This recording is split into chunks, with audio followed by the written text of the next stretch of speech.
नमस्कार, 24चं सरकार या कार्यक्रमामध्ये आपलं स्वागत. मी प्रशांत सोनार. मुंबईहून दिल्लीला जायचं असेल, विशेषतः गुजरात मार्गे, तर महाराष्ट्रातला सर्वात मोठा मतदारसंघ लागतो तो म्हणजे पालघर.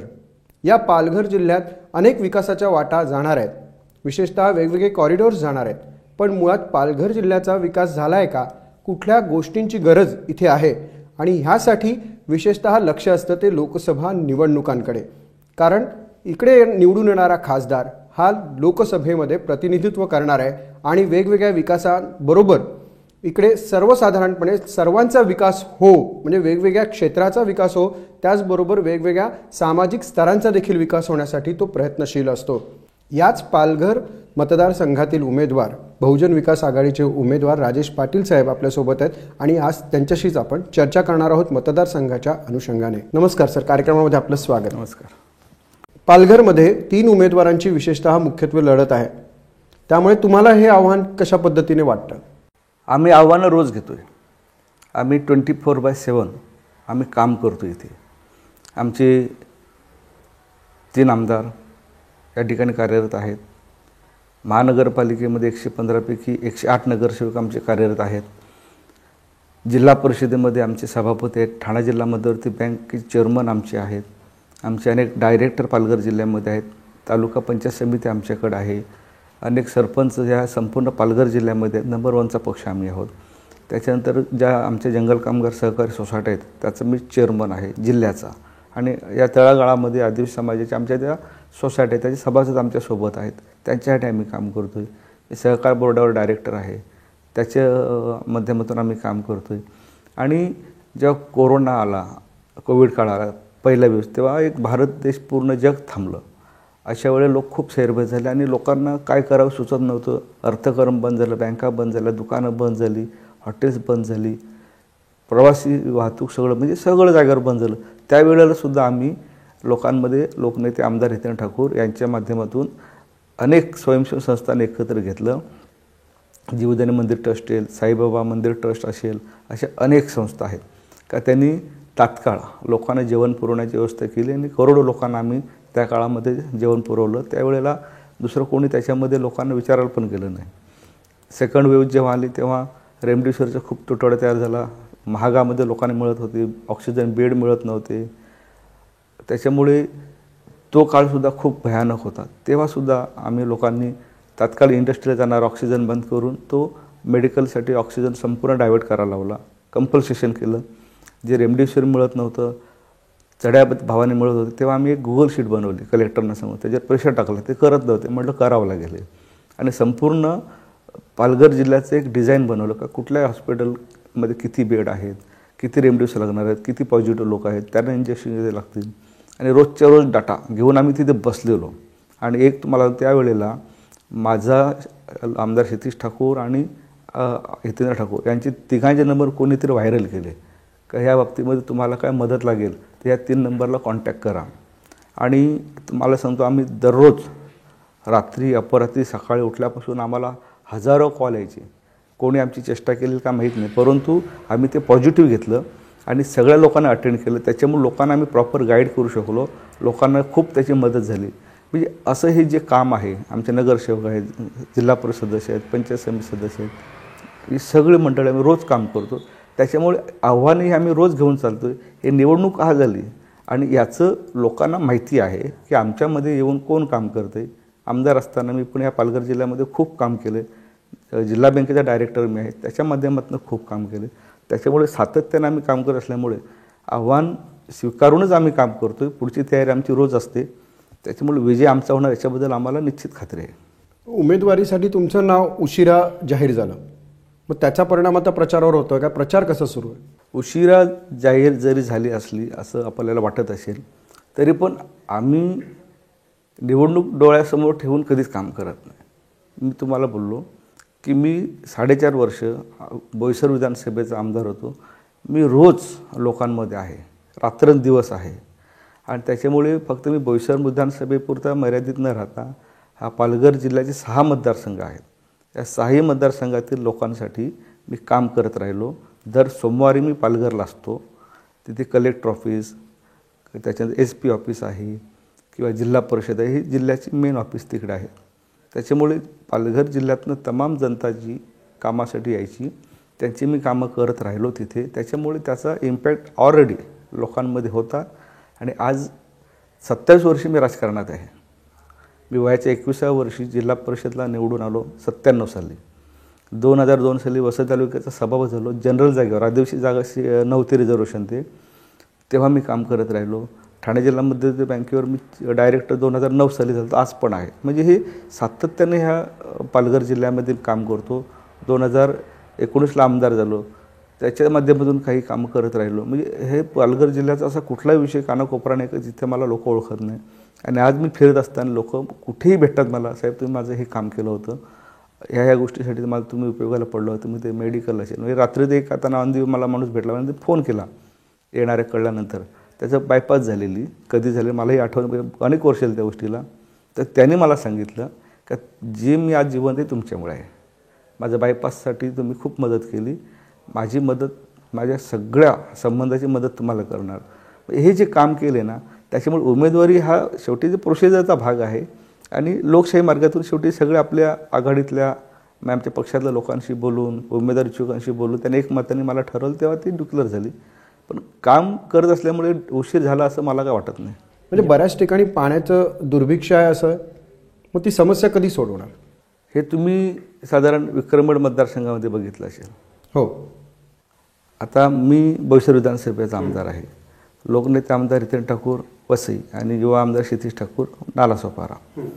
आमच्या जो भाग आहे, आता मी जेव्हा बोईसरचा आमदार झालो 4.5 वर्षापूर्वी, या 4.5 वर्षामध्ये माझ्या बोईसर मतदारसंघातील एकही गाव असं राहिलं नाही का त्याच्यासाठी पाण्याची योजना बनवली नाही पूर्णपणे. म्हणजे आता उदाहरण दाखल तुम्हाला द्यायचं झालं तर आता MMRDच्या माध्यमातून जी मीरा भाईंदर आणि वसईसाठी योजना गेली, त्या हायवेला लगतची जेवढी गावं आहेत त्या सर्व गावांनी त्याच्यातून पाणी देण्याची व्यवस्था आपण प्रोव्हिजन केली. त्याचे सगळे अप्रुव्हल घेतले. म्हणजे आता त्याचं काही ठिकाणी काम पण चालू आहे. येणाऱ्या काळामध्ये ते त्यांना पाणी मिळणार. माझा दुसरा भाग आहे सफाळ, आपलं बोईसर साईड, तिकडे गारगाव खानिवडे म्हणून गाव आहे, तिथे नदी आहे, तिथे बंधारा बांधून 264 कोटी योजना बनवली.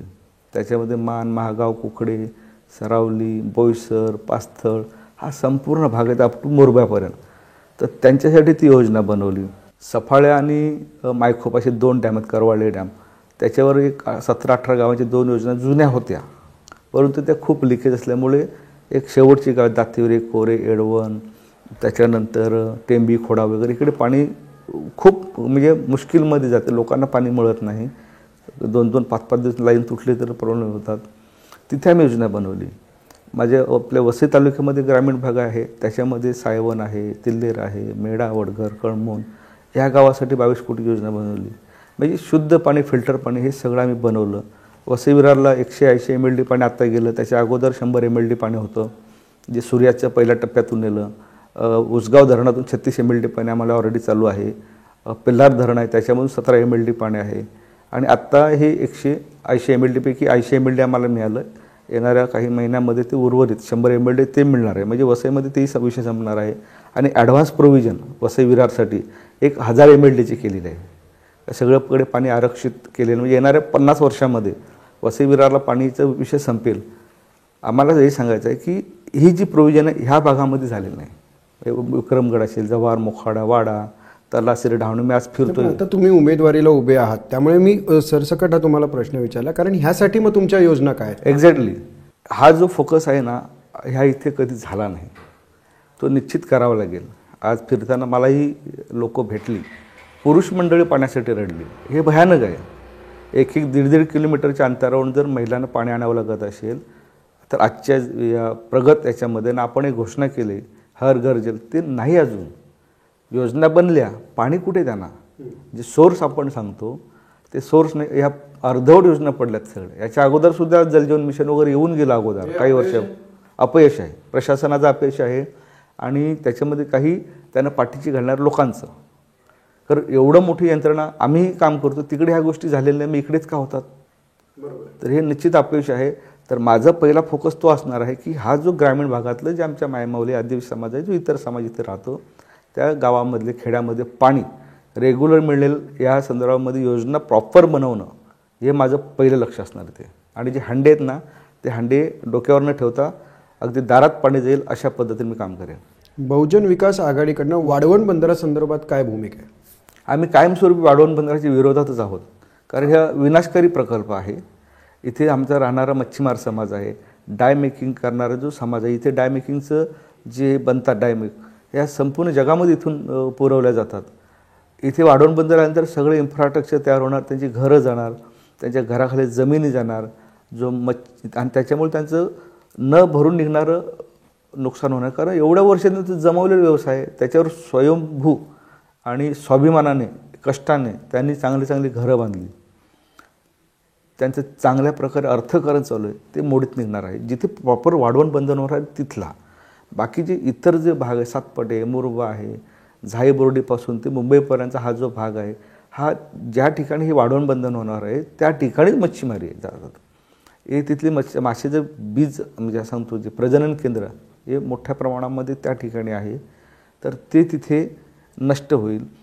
परिणामी आणि मोठे जहाज येतील, ज्या बोटी मासेमारीसाठी जाणार ते इफेक्टेड होणार आहेत. म्हणजे आपण जरी किती विकासात्मक दृष्टिकोनातून सांगत असेल प्रशासन, परंतु ते छोट्या छोट्या गोष्टीत ते इफेक्टेड होणार आहेत. आमच्या संस्था आहेत मच्छीमारांच्या, त्यांनी बँकांकडून कर्ज घेतलेलं आहे, त्यांनी सभासदांना कर्ज दिलेलं आहे. ते सगळी व्यवस्था मोडीत नेल्यानंतर त्या बुडीत जाणार, कर्ज बुडणार. त्याचप्रमाणे जे आमच्या मासेमारी करणारे जे खलाशी आहेत, ज्या बोटी आहेत, त्यांनी हे घेतलेलं आहे, कर्ज घेतलेलं आहे, ते कोण ठेवून भरणार? त्याच्यावर उपजीविका करणारे, मासे सुकवणारे, वेचणारे, विकणारे, हा जो वर्षानुवर्षे अगदी तयार झालेला व्यवसाय आहे आणि त्याच्यावर अवलंबून अनेक गोष्टी आहेत. पण हे झालं स्थानिक पातळीवर, पण मूळ म्हणजे मग विकासाला विरोध असं म्हटलं गेलं तर? हे बघा, विकास हा झाला पाहिजे, त्याच्याबद्दल दुमत असताच कामा नये. परंतु जे अर्थकारण जे सुरू आहे, ज्या ठिकाणी मोठ्या करोड रुपयाचा एक व्यवहार चालतो आहे, त्या ठिकाणी ते मोडीत काढून नव्याने विकास काय करू शकतो आपण? आणि आजपर्यंत इतिहास बघितला तर जिथे जिथे प्रकल्प झाले, जी लोक बाधित झाले, त्यांचं पुनर्वसन झालेलंच नाही. हा पूर्ण एरिया औद्योगिक विकासाच्या दृष्टीने बघितला जातो. अर्थात विकास आला की परत पर्यावरण आणि अनेक समस्या देखील निर्माण होतात, त्याकडे तर कसं पाहता? आज आपण बघितलं बोईसरसारखी एशिया खंडातली सगळ्यात मोठी इंडस्ट्री आहे. तिथे केमिकल इंडस्ट्री आहेत, त्याच्यानंतर आयर्न इंडस्ट्री आहे, त्याच्यानंतर कपडा उद्योग आहे, त्याच्यामध्ये गारमेंट फॅक्टरीज आहेत. या सगळ्या पोल्युशन देणाऱ्या आहेत. इथे त्याच्यावर नियंत्रण असणाऱ्या कुठल्याही प्रकारची जी व्यवस्था आहे ती कार्यरत नाही. एअर पोल्युशन आहे, तसंच वॉटर पोल्युशन आहे. डॉगिंग जे आहे ते सुद्धा त्याच्यामध्ये खूप हे आहे, का त्याच्यामध्ये जमिनीत पाणी सोडलं जातं. याच्यावर कंट्रोल ह्या लोकांचं तेवढं काय राहिलेलं नाही. एवढं ते वर्स्ट झालेलं. ETP प्लॅन, CTP प्लॅन हे पूर्ण क्षमतेने कार्यरत मिळत नाहीत. त्याच्यामुळे इथे जे काही पोल्युशन चालते त्याच्यावर कंट्रोल आणणं हे खूप महत्त्वाचं आहे. आणि इथे राहणारा जो नागरिक आहे यांच्या बाबतीमध्ये कुठलाही विचार केला नाही. नाही डम्पिंग ग्राउंड, नाही प्ले ग्राउंड मिळत, किंवा एखादं हॉस्पिटल कामगारांच्या बाबतीमध्ये हे डिझाईनच नाही केलेलं प्लॅनमध्ये. जेव्हा हा इंडस्ट्रीकडे आणली तेव्हा व्यक्ती हा त्याच्यामध्ये समोर ठेवलाच गेला नाही, की इथे कामगार येणार, तो काम करणारा, तो कुठून येणार, त्याच्यासाठी अफोर्डेबल घर असायला पाहिजेत. त्या बाबतीमध्ये काही नियोजन नाही. आज लोक काम करतात, त्यांना 8-15 हजार रुपये पगार आहे, राहणार कुठे? कुठेतरी मग झोपडपट्टीमध्ये राहतात. मग ती बकाळ वस्ती तयार झाली, मग तिथे गटाराचे प्रश्न तयार झाले, ड्रेनेजचे प्रॉब्लेम तयार झाले. एखाद्या ठिकाणी जेव्हा प्रकल्प आणतात तेव्हा पहिला विषय जरी डेव्हलपमेंटचा असला तर तिथे कामगार वर्ग जो आहे त्यांचं राहण्याची व्यवस्था केली पाहिजे. अगदी छोट्या याची घरं त्यांना परवडतील, अफोर्डेबल हाऊस ज्याला आपण सांगतो, ती व्यवस्था करायला पाहिजे होती. ती झाली नाही, गव्हर्नमेंट करायला पाहिजे होती. त्याचप्रमाणे ते दवाखान्यामध्ये आजारी पडले, एखादे स्फोट झाले, खूप ॲक्सिडेंट होतात, तर कामगार हॉस्पिटल कधीच व्हायला पाहिजे होतं. ते आजपर्यंत झालं नाही. मी आमदार झाल्यापासून त्याच्यावर आवाज उठवला, तेव्हा त्याची मागणी केली. आता ती पुढे सरकते येणाऱ्या काळामध्ये ते सुद्धा होईल. तुम्ही जनतेचा उल्लेख करतायत. केंद्राकडनं किंवा राज्य सरकारकडनं वेगवेगळ्या योजना येतात रोजगाराच्या संदर्भात, महिलांच्या असेल विशेषतः. तर या रोजगाराच्या समस्या या जिल्ह्यामध्ये आहेत का, म्हणजे सुरू आहेत अजूनही? 15 वर्षापूर्वी तूर डाळ 60 रुपये मिळायची, त्या 160-70 रुपयाला मिळायला लागली. गोडे ते 60 रुपये मिळायचे, ते 100 रुपयाच्या वर गेलं. म्हणजे रोज जीवनामध्ये लोकांचे आपण बघितलं तर जो घरचा खर्च आहे तो वाढला. सिलेंडर 400 रुपये होतं, तो आज 1200-1300 रुपयावर गेला. कमी काय झालं? त्याच्यामुळे महागाई वाढत गेली. लोकांना अजिबात त्याच्यामध्ये हे मिळत नाही, म्हणजे त्यांचं जीवनमान जे आहे ना ते कठीण होत झालं.